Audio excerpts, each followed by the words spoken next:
Hai, dengan Bapak Teri lagi teman-teman dalam episode Arkons bagian ke-12. Kali ini Bapak akan membahas bagaimana sih cari keluar dari sistem panen Arkons. Ya, jadi judulnya Out of Lust. Ya teman-teman, lust adalah emosi yang dipanen oleh Arkons. Arkons adalah kaki tangan demiurge, ya. Mereka itu bisa mempunyai nama yang berbeda. Kalau nama yang dipakai oleh spiritualitas era baru, kosmologi era baru adalah ekstrateritorial. Tapi kalau zaman-zaman dulu, ya, zamannya Ino, zaman-zaman kitab-kitab kuno dulu, namanya fallen angels. Tapi The Gnostic menyebutkannya Archons, ya. Archons ini mereka untuk mempertahankan hidupnya, mereka itu harus mengkonsumsi apa yang disebut sebagai emosi, ya teman-teman ya. Nah, emosi itu adalah energy in motion, dan yang mereka inginkan adalah frekuensi, ya, frekuensi, terutama frekuensi rendah, seperti misalnya terutama itu ketakutan, lalu kemarahan, lalu keputusasaan, lalu desperation, lalu desire, keinginan yang mereka pastikan akan susah sekali untuk mendapatkannya. Jadi ini yang mereka panen, ya. Jadi mungkin sistemnya kita sebutkan adalah yang disebut sistem mekanisme harvesting, ya, harvesting. Nah, yang bisa diharvest menurut mekanisme itu adalah mereka yang tidak sadar, ya, mereka yang tidak sadar. Dan tidak sadar itu karena apa? Karena tidak punya data, ya, karena tidak punya data jadi tidak sadar. Nah, ini adalah target mereka. Lalu untuk membuat sistem produksi mereka itu berjalan dengan sukses, mereka membuat sebuah sistem yang kita sebut teknologi bernafas, ya, teknologi bernafas. Di sini kuncinya teman-teman. Jadi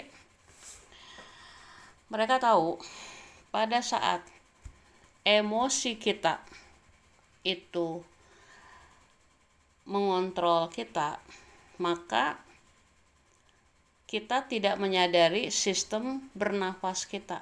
Contohnya nih, misalnya kalau kita marah atau kesel, ya, kesel atau marah itu kalau kita tidak sadar, maka mereka itu menangkap frekuensi emosi kita melalui nafas kita, ya. Teman-teman rasakan kalau teman-teman lagi marah, apa yang terjadi? Nafas seperti mulai naik, emosinya pelan-pelan naik, lalu mulailah dia mengontrol seluruh sistem pernafasan kita, sehingga mungkin pernafasan kita itu menjadi lebih dangkal, ya, menjadi lebih tidak terkendali, menjadi tidak terkontrol, dan lain-lain, ya. Atau misalnya kita dalam keadaan terluka, ya, Nah, ketika kita menahan sakit, itu sebenarnya nafas kita menunjukkan tentang rasa tersebut. Nah, itu yang mereka jadikan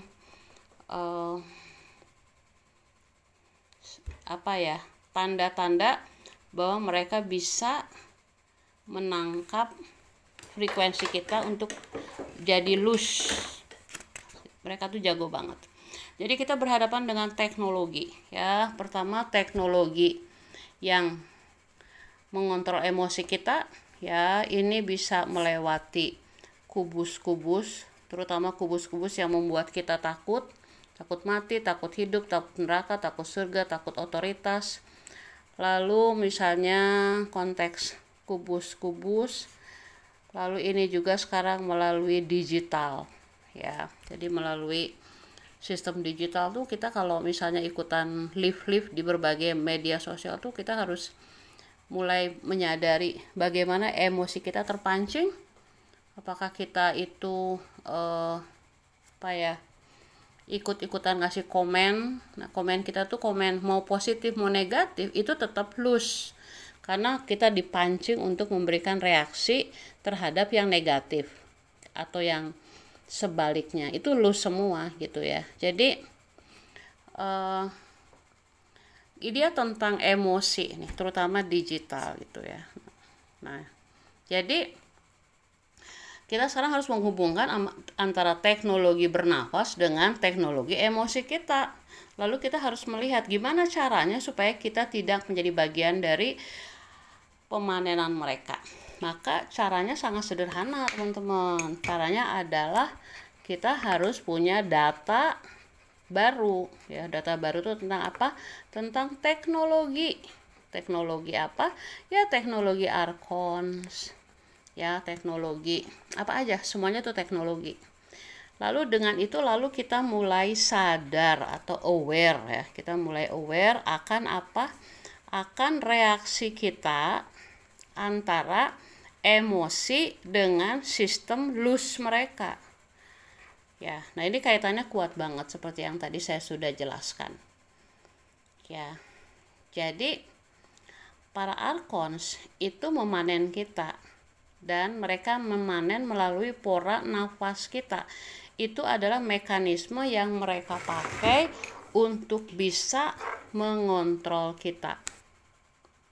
Ya, teman-teman ya. Oke, sekarang kita lanjut lagi. Jadi, teman-teman pasti sudah tahu ya bahwa kita itu sejak kecil itu kayak dilarang untuk punya feeling. Ya, saya ingat kalau ayah saya marah tuh dia bilang, masuk kamar, renungkan kesalahan kamu, kalau sudah sadar baru bisa join keluarga, entah itu duduk di living room atau bahkan makan malam gitu. Jadi emosi yang ditekan benar-benar. Lalu di sekolah tuh kayak kita hidup dari jam 7 sampai jam 1 tuh kayak deg-degan hati ya, karena kita nggak tahu apa yang bisa dilakukan guru terhadap kita, terutama kalau kita ngerasa gurunya sentimen sama kita. Kita hidup dalam ketakutan dalam sistem pendidikan. Saya ingat banget tuh kayak bukan cuma takut dimarahin guru, tapi kayak takut mengalami kembali emosi seperti tidak visible, tidak divalidasi kehadiran kita, merasa tidak bisa berkompetisi sama teman-teman lain, takut salah, kayak gitu.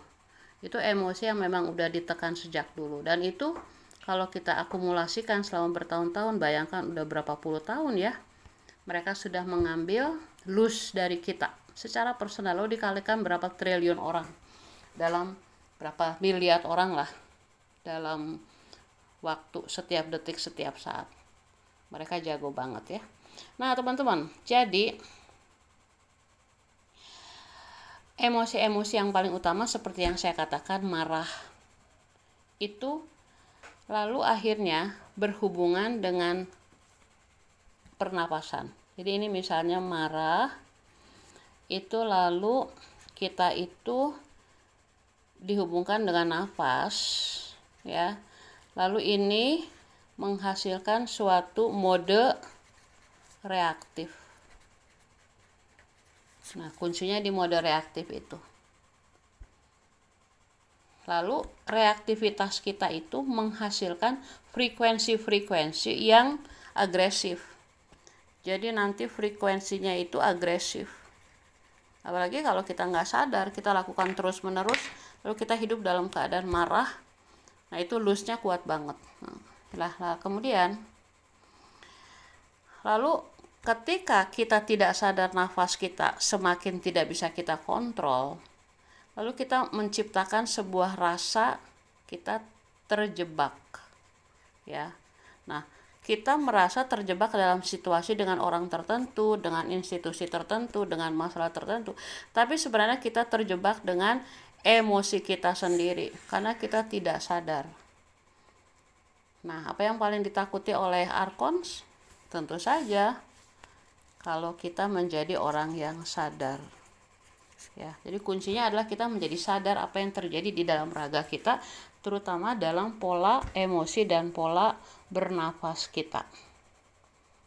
Ya, nah teman-teman, ada pendapat umum bahwa ketakutan, agresi, dan kecemasan itu adalah lust yang bersifat premium. Wah, yang paling disukai oleh para Archons, ya. Di video sebelumnya Bapak udah mengatakan ada level-level Archons juga. Jadi adalah Archons kelas bawah, kelas menengah, kelas tinggi yang ngurus populasi dari kelas menengah, kelas bawah, dan kelas tinggi. Ya, jadi yang premium lust itu yang anxiety itu dari orang-orang yang katakanlah mereka nggak udah mikirin uang lagi, hanya mereka mikirin gimana caranya bisa terus mengontrol. Nah, itu kan penuh dengan kecemasan. Wah, itu lustnya premium banget tuh. Ya, oke. Jadi udah sadar itu ya. Jadi cara untuk ngebreak, ya. Jadi cara untuk ngebreak dari sistem panen lust itu adalah kita ngebreak koneksi, ya, koneksi antara emosi dan nafas. Setiap hembusan nafas, ya. Maka nggak heran ya dalam meditasi-meditasi itu diatur berbagai macam nafas. Tapi selama saya bermeditasi udah bertahun-tahun, sejak SMP kali ya. Jadi lust atau petani lust memastikan bahwa esensi nafas yang sebenarnya untuk menghentikan kontrol mereka itu nggak diajarkan. Ini diajarkannya oleh apa? Oleh Gnostik. Oleh apa yang dialami oleh Yesus atau Yehusua di salib. Itu adalah tanda atau contoh yang paling powerful ketika dia menghadapi sakit di salib itu, ya. Saya sejak kecil dulu ya teman-teman ya, punya satu pertanyaan gitu. Pertanyaan saya tuh gini, Yesus itu waktu dia disalib itu dia merasa sakit nggak? Lalu banyak teori, ada yang bilang dia putra Allah, dia nggak merasa sakit dong. Tapi dia berdarah-darah tuh, masa yang berdarah-darah nggak sakit? Lalu dia mengatakan, iya dia sakit, tapi dia dia bisa tahan sakit karena koneksitasnya dengan bapaknya di surga gitu. Jadi dia hanya fokus ke memenuhi keinginan bapaknya, dan bapaknya ingin dia mati di salib konyol gitu, dan dia mengatakan itu adalah kehendak bapaknya. Tapi ternyata kaum Gnostik itu dia mengajarkan konsep ini, ya. Itu yang mau Bapak bahas di sini. Jadi kita sekarang harus mencari tahu cara untuk menghancurkan koneksi antara emosi dan nafas, ya. Jadi ternyata cuma begitu doang ya. Ih, Bapak kalau pakai doang kayaknya nanti teman-teman marah. Ih, Bapak suka bilang sesederhana itu. Tapi nggak semudah itu sih. Ini katakanlah hidung, ini hati kita. Kan hati kita kayak terluka gitu ya. Jadi kita harus mengkoneksikan antara hidung dan hati kita, ya. Jadi gini ceritanya nih, Bapak pelan-pelan ya, supaya teman-teman gak usah mundurin lagi video untuk mengerti. Jadi gini, kita merasakan ada suatu emosi, ya, ini emosi nih, emosi ya. Oh, kita marah banget sama orang tertentu, keadaan tertentu, atau diri kita sendiri. Nah, si emosi itu nggak boleh kita acuhkan, nggak boleh kita tekan, tapi emosi itu kita, nih kayaknya ini mata nih, emosi itu kita amati, ya, kita amati tanpa menghakimi, tanpa main di logika, tanpa pembenaran, kita amati. Ketika si emosi ini dia mulai naik, ya, lalu kita rasakan si emosi itu Nah, pada saat kita merasakan si emosi itu di hati kita, kita memperhatikan nafas kita. Ini nafas kita gimana nih? Apakah dia misalnya nafasnya tuh nafas yang pendek atau cepet banget atau pendek atau gimana? Ya, kita harus tahu itu. Nah, lalu kita sadar pada nafas ketika emosi itu. Ini yang paling penting nih. Bahasa Indonesianya nggak tahu, tapi bahasa Inggrisnya adalah ketika emosi itu moving melewati kita. Dia moving through us. Bahasa Inggrisnya tuh bagus, susah kalau bahasa Indonesianya gimana ya. Jadi emosi itu moving through us. Artinya apa? Kalau misalnya ini adalah raga kita, ya, kalau ini adalah raga kita itu ya. Terus gitu, maka si emosi itu dia melewati raga kita. Kita hanya mengamatinya aja. Kita mengamati aja. Nah, pada saat itu terjadi, itu karena kita sadar, karena kita sadar, maka si sistem panen Arkon nggak bisa ngontrol kita, karena mereka hanya mengontrol yang tidak sadar, sedangkan kita kan sadar nih, jadi dia nggak bisa ngontrol kita. Nah, dia hanya bisa ngontrol kita kalau nafas kita itu secara otomatis berhubungan dengan emosi kita. Tapi kalau kita sadar tentang nafas kita, maka nafas kita itu tidak secara otomatis bereaksi terhadap emosi kita. Nah, mereka nggak bisa melakukan ekstraksi energi kita. Jadi kita memang mengalami suatu pengalaman, tapi kita tidak menghasilkan loss, ya. Nah, jadi nafas ini ganti ini ya, ganti warna ya. Jadi si nafas ini ya, dia adalah jembatan, dia adalah bridge atau jembatan antara kesadaran ya, awareness dan raga kita. Nah, itu. Jadi kuncinya adalah kesadaran kita dan raga kita. Koneksitas antara kesadaran dan raga kita. Dia adalah koneksitas antara spirit dan materi. Ya. Nafas itu, teman-teman, itu artinya spirit, breathe. Itu spirit, sedangkan raga kita ya tubuh kita itu ya. Lalu di sini adalah sebuah jembatan antara freedom dan sistem dari farm atau panenan, sistem panenan tadi. Ya, ternyata dia dikontrolnya di nafas kita. Dan kita bisa mengontrol apakah orang-orang Arkon, Arkon ya, entitas Arkon itu mereka bisa memanen kita enggak. Ya. Jadi ada 3 cara, ada 3 mode nafas yang sebenarnya diajarkan di ajaran Gnostik sih ya. Nah, ajarannya udah ditekan sama gereja Katolik sejak katakanlah 1400-1600 tahun yang lalu. Jadi kita nggak tahu kan. Tapi itu adalah teknik ya, teknik senjata lawan panen. Wah, keren banget ya. Jadi kita itu untuk bisa keluar dari sistem harvest ini, kita itu harus harus sadar ya. Lalu dari kesadaran itu kita menjadi invisible. Artinya kita tidak bisa terdeteksi oleh sistem mereka. Kita menjadi invisible. Nah, di teknik 3 nafas ini caranya diajarkan bagaimana menjadi invisible. Ya. Nah, teman-teman.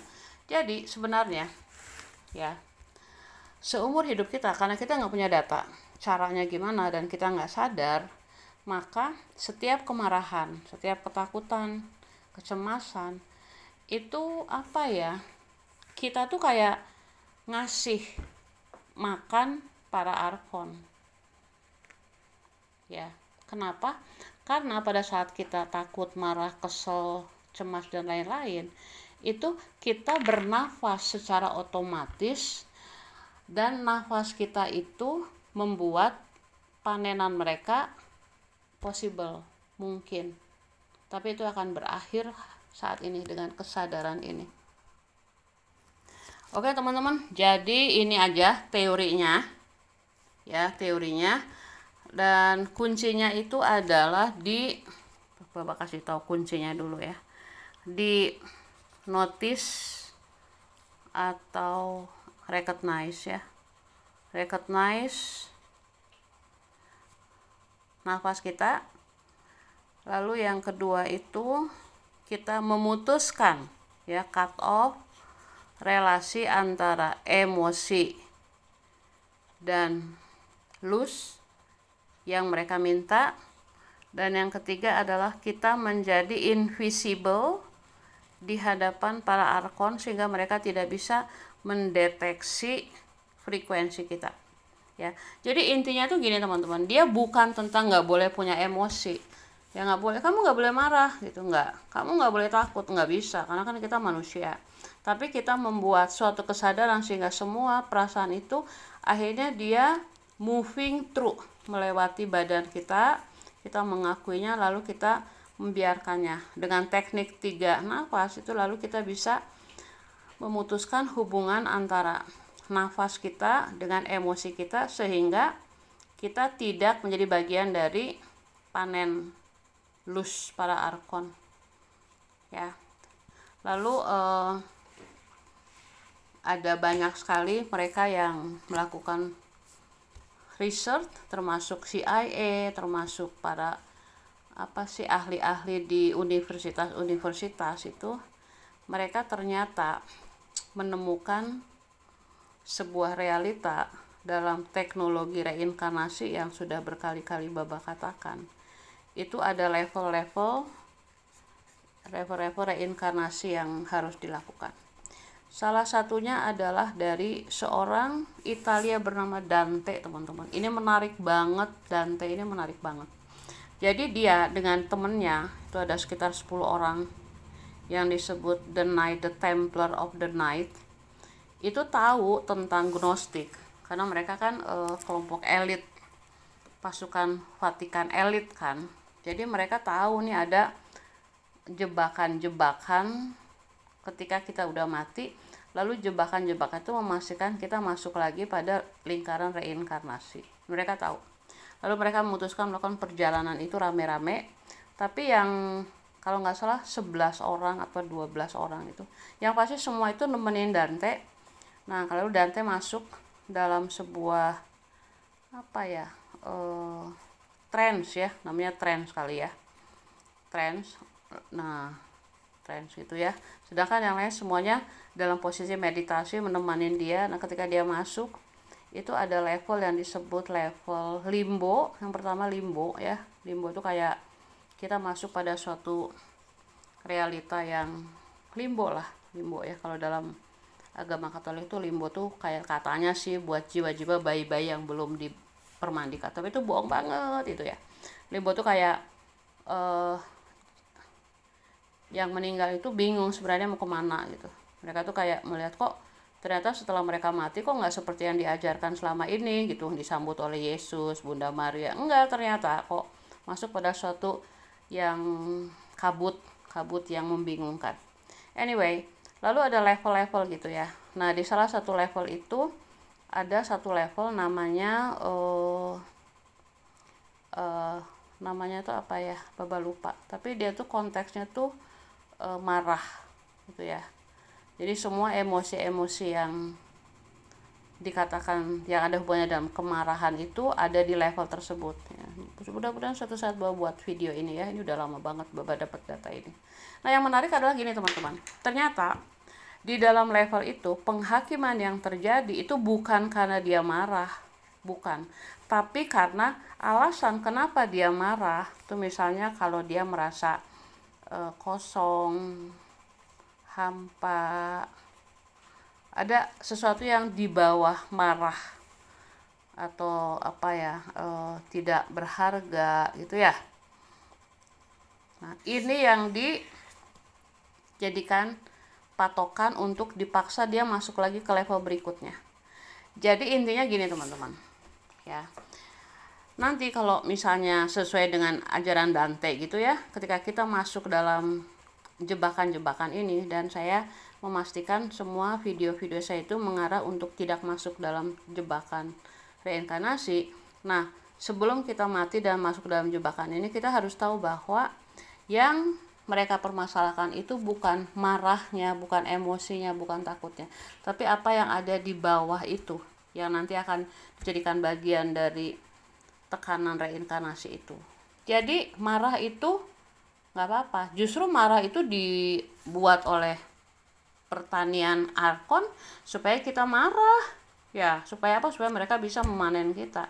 Jadi si marah itu diajarkan pada kita itu buruk, tapi itu yang justru ditekankan dalam sistem pertanian Arkon supaya kita punya emosi marah, ya. Lalu kita dalam keadaan bingung, nggak jelas, kita takut marah, tapi kita merasa marah. Nah, itu yang membuat kita tidak sadar pada nafas kita. Akhirnya kita menjadi bagian dari sistem pertanian mereka, menjadi makanan mereka, karena kita tidak apa? Karena kita tidak punya data dan kita sadar. Jadi intinya kita sekarang mau punya data, yaitu tentang teknologi Arkon, termasuk teknologi emosi, teknologi bernafas, teknologi pertanian. Lalu kita sadar akan reaksi, dan kita boleh marah, kita boleh kesel, kita boleh merasakan penderitaan, tapi semuanya nanti kita hubungkan dengan bagaimana caranya kita bernafas sehingga tidak menjadi bagian dari kontrol pertanian tersebut. Oke teman-teman, sampai sini dulu. Nanti Baba lanjutkan lagi dengan teknik-teknik ini ya. Nah, teman-teman yang tertarik ikutan kelas Baba, yuk Baba buka kelas. Kelasnya kecil sih, sekitar 3-4 orang lah. Kalau teman-teman punya kelompok bertiga atau berempat, silahkan hubungin Baba. Kita belajar sama-sama dengan teman-teman yang nyaman satu sama lain. Jadi nanti belajar tentang ininya enak. Sampai sini dulu. Nanti kita ketemu lagi di serial Arkon ke-13 kalau sudah ada 100 viewer yang nonton video ini. Rahayu Kinasi teman-teman, terima kasih ya.